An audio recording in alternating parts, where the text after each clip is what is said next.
Chapter 5. Almost a Family. At 7, I was too young to be insulted.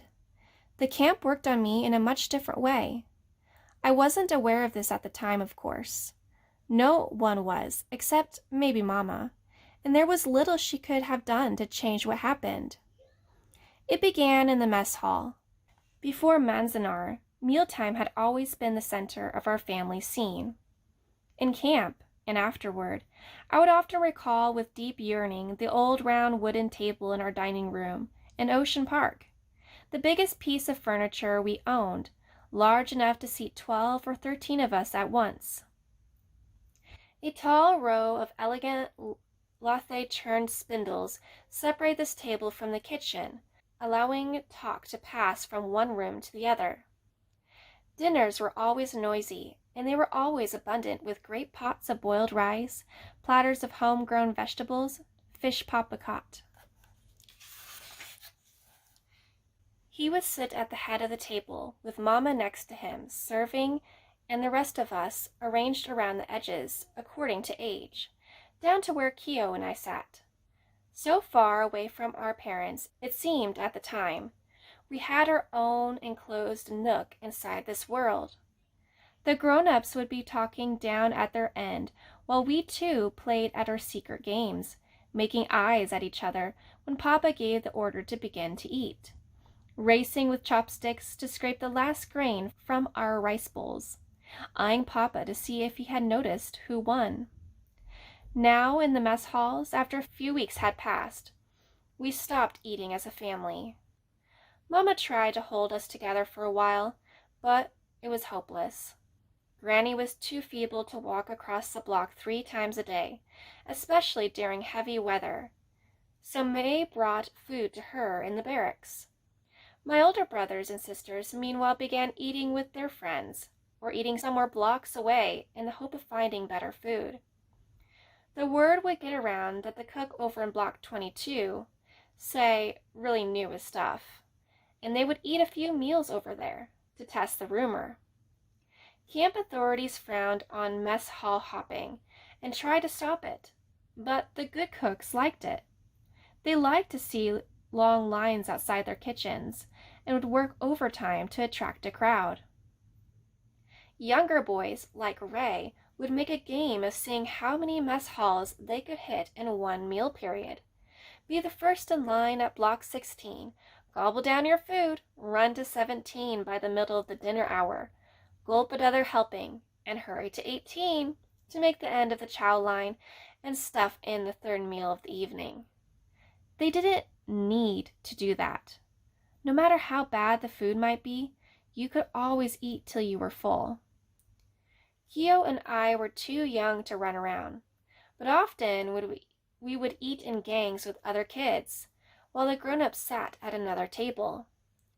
I confess I enjoyed this part of it at the time. We all did.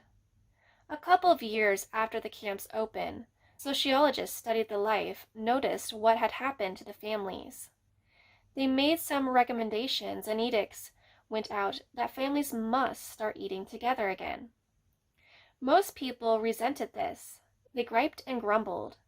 They were in the habit of eating with their friends. And until the mess hall system itself could be changed, not much could really be done. It was too late. My own family, after 3 years of mess hall living, collapsed as an integrated unit. Whatever dignity or feeling of filial strength we may have known before December 1941 was lost, and we did not recover it until many years after the war. Not until after Papa died and we began to come together, trying to fill the vacuum his passing left in all our lives. The closing of the camps in the fall of 1945 only aggravated what had begun inside. Papa had no money, then could not get work. Half of our family had already moved to the East Coast, where jobs had opened up for them. The rest of us were relocated into a former defense workers' housing project in Long Beach. In that small apartment, there never was enough room for all of us to sit down for a meal. We ate in shifts, and I yearned all the more for our huge round table in Ocean Park. Soon after we were released, I wrote a paper for a 7th grade journalism class describing how we used to hunt grunion before the war. The whole family would go down to Ocean Park Beach after dark when the grunion were running and would build a big fire on the sand. I would watch Papa and my older brother splash through the moonlit surf to scoop out the fish. Then we'd rush back to the house where Mama would fry them up and set the sizzling pan on the table with soy sauce and horseradish for a midnight meal. I ended the paper with this sentence: "The reason I want to remember this is because I know we'll never be able to do it again." You might say it would have happened sooner or later anyway, the sliding apart of such a large family in post-war California. People get married, their interests shift, but there's no escaping the fact that our internment escalated the process, made it happen so suddenly it was almost tangible. Not only did we stop eating at home, there was no longer a home to eat in. The cubicle we had were too small for anything you might call living. Mama couldn't cook meals there. It was impossible to find any privacy there. We slept there and spent most of our waking hours elsewhere. Mama had gone to work again soon after we arrived. The call went out for people with any kind of skill to offer their services. Thousands were responding with great surges of community spirit, sometimes with outright patriotism, wanting to do their part. Woody signed on as a carpenter. One of my brother-in-laws was a roofing foreman. Another ran a reservoir crew. Mama had worked as a dietitian in Washington after she was married. In camp, this was high-priority training. In addition to the daily multitude, those amateur cooks were faced with allergy cases, diabetics, nursing mothers, infants who required special feedings. For Mama, it was also a way to make a little money, $19 a month. This was top wage for an internee. Unskilled labor started at 8. All volunteer, of course. You didn't have to get out of bed in the morning if you didn't want to. Mama wanted to work. She had a monthly fee to pay the warehouse in Los Angeles, where she had stored what remained of our furniture and silver just before we evacuated. She worried about this constantly. She worried about Papa, too. Letters from him trickled in, once or twice a month, with half the words blacked out, calling her sweetheart for the first time in 15 years. She was always distracted, staring at things I could never see. I would try to get her attention, grab her around the legs. At night in bed, she would hug me close, but during the day, she never seemed to notice me. Adrift, I began to look elsewhere for attention, and thus took the first steps out of my child's realm toward a world of grown-ups other than my parents. Though I was only 7, my images of certain people from that period are very precise because I had begun to see adults for the first time. On Terminal Island, I first saw Orientals, those demon children who had terrorized me. At Manzanar, past the fear of slanted eyes and high cheekbones, I watched for the fresh amazement, the variety of faces and bodies and costumes all around me. This may have resulted in part from the life Manzanar had forced upon us all. Once the weather warmed up, it was an out-of-doors life, where you only went home at night when you finally had to.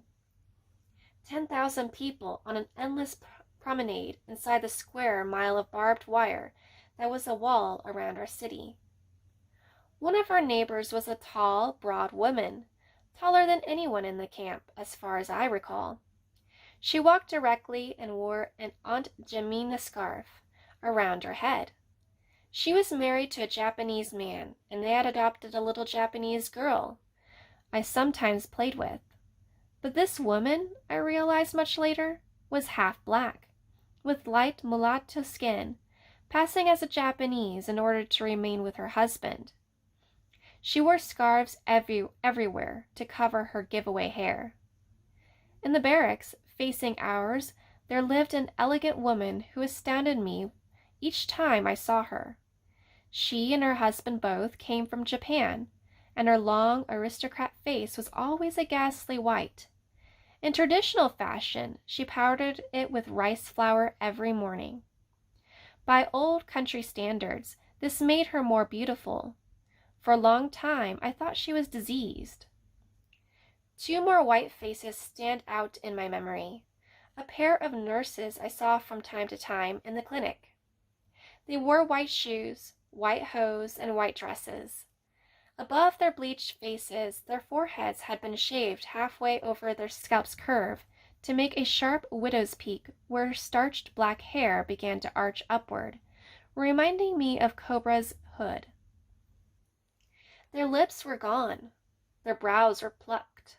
They were always together, a pair of reptilian kabuki creatures at loose in the camp hospital.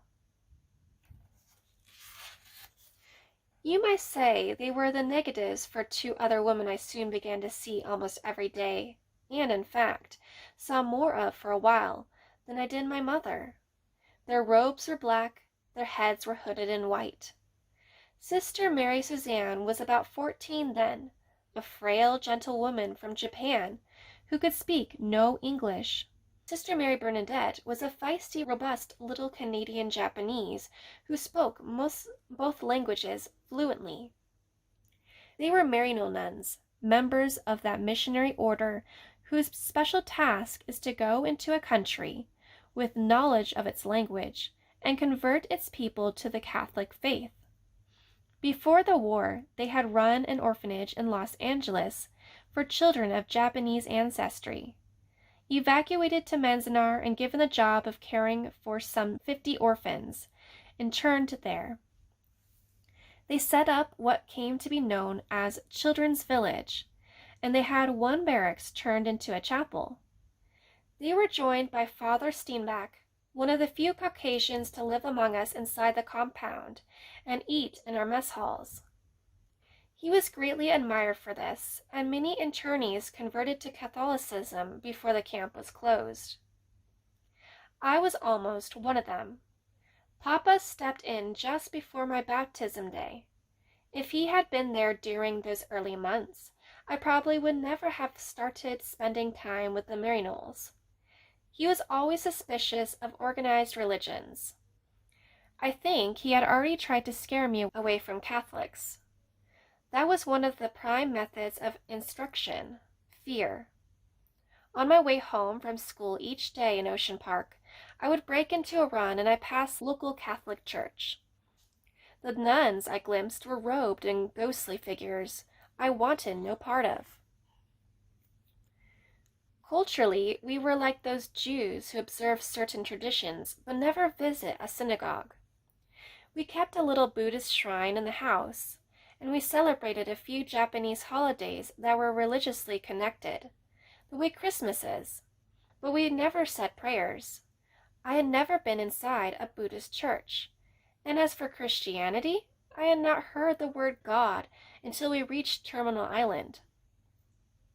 I first heard about Jesus when the one friend I made there, another Japanese girl, took me to a Baptist Sunday school on the island, where a Caucasian teacher bewildered me with pictures of lambs and donkeys and golden dome pavilions. For some reason, these did not appeal to me nearly as much as the stories of the saints and martyrs I heard a few months later when I began to study catechism with the Maryknolls. Soon I was over there every afternoon and most of Sunday, with no regular school to attend and no home to spend time in. It's no mystery that I should have been drawn to these two kinds of generous women. They had organized a recreation program. They passed out candy, but what kept me coming back once I started were the tales of unfortunate women like Agatha, whose breasts were cut off when she refused to renounce her faith. I had to walk nearly a mile to reach their chapel, and walk a mile back.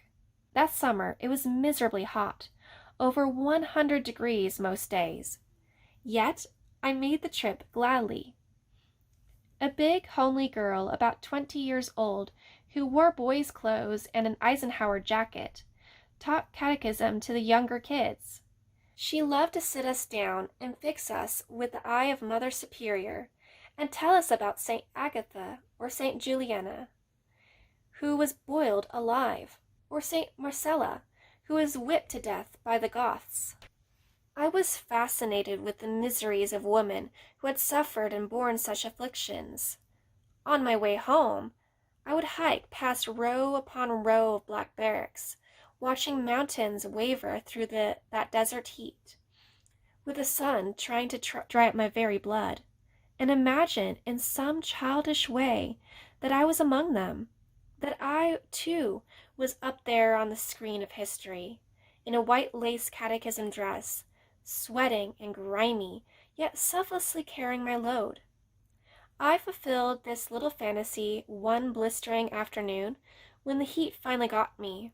Sunstroke. While crossing one of the wide sandy fire breaks that separated some of the blocks, I passed out. This put me in bed for a week. After I recovered, several months went by before I resumed my catechism. For one thing, Papa discouraged me. It was just before this happened that he had returned from Fort Lincoln. He was back among us, making decisions, giving commands. For a while it seemed we would almost be a family again, but it didn't turn out that way. He was not the same man. Something terrible had happened to him in North Dakota. He arrived at Manzanar on a Greyhound bus. We all went down to the main gate to meet him, everyone but Woody's wife, Jizu, who was in the camp hospital.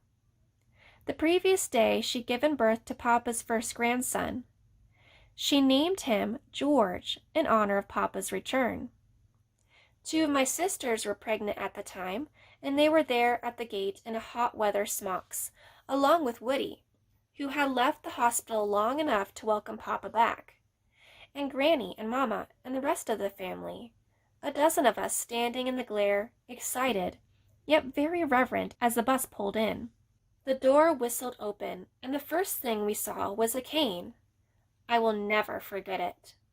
Poking from the shaded interior into the sunlight, a straight, polished maple limp spotted with dark lidded eyes, were small knotholes that had been stained and polished. Then Papa stepped out, wearing a fedora hat and a wilted white shirt. This was the September 1942. He had been gone 9 months. He had aged 10 years. He looked over 60, gaunt, wilted as his shirt, underweight, leaning on the cane and favoring his right leg. He stood there surveying his clan, and nobody moved, not even Mama, waiting to see what he would do or say, waiting for some cue from him as to how we should deal with this.